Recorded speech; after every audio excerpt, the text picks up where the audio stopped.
Hi అండి. నేనైతే ఈరోజు ఆఫీస్కి వచ్చాను. నేను ఆఫీస్కి రాక 1.5 ఇయర్ అయిపోయింది.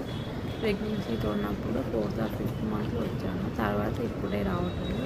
నా ఐడి కార్డ్ కూడా డీయాక్టివేట్ అయిపోయింది. ఇంకా యాక్టివేట్ చేయించుకొని కొంచెం వర్క్ ఉంటే అయితే నేను వచ్చాను. సో నేనైతే చాలా రోజుల తర్వాత అయితే రావడం. ఇది మా వర్క్ ఏరియా అనమాట. వర్క్ టవర్ 2 అనమాట మా వర్క్ ఏరియా.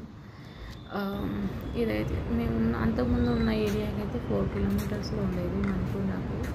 కానీ ఇప్పుడున్న ఏరియాకి 15 కిలోమీటర్స్ వచ్చింది. కానీ ఇప్పుడుండే ఏరియాకి ట్రాఫిక్ చాలా తక్కువ, అన్నీ ఓవరాల్ ఉంటుంది.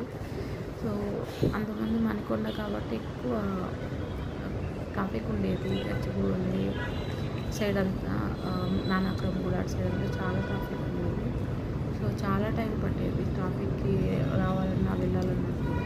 ఇప్పుడు అంత ట్రాఫిక్ అయితే ఉండదు, ఈజీగా అయితే వెళ్ళొచ్చు. నాకు అంత శ్రమ అనిపించలేదు. ఇదైతే లోపలికి ఎంట్రెన్స్ అనమాట. సో నేనైతే నా వర్క్ అయితే నేను అయిపించుకొని తర్వాత మా లీడ్స్తో ఒకసారి మాట్లాడైతే నేను బయటకు వచ్చాను అనమాట. చాలా బాగుంది. నేను ప్రజెంట్ అయితే వర్క్ ఫ్రమ్ హోమ్ చేస్తున్నానండి. ఎందుకంటే 8 month బేబీ కదా. సో మదర్ ఫీడింగ్ అయితే ఉండేది, మదర్ నీడ్ ఉండేది. సో అందుకని చెప్పేసి మీరు ఫస్ట్ టైం మా ఛానల్ చూస్తుంటే please subscribe to my channel, please support us. Thanks for watching.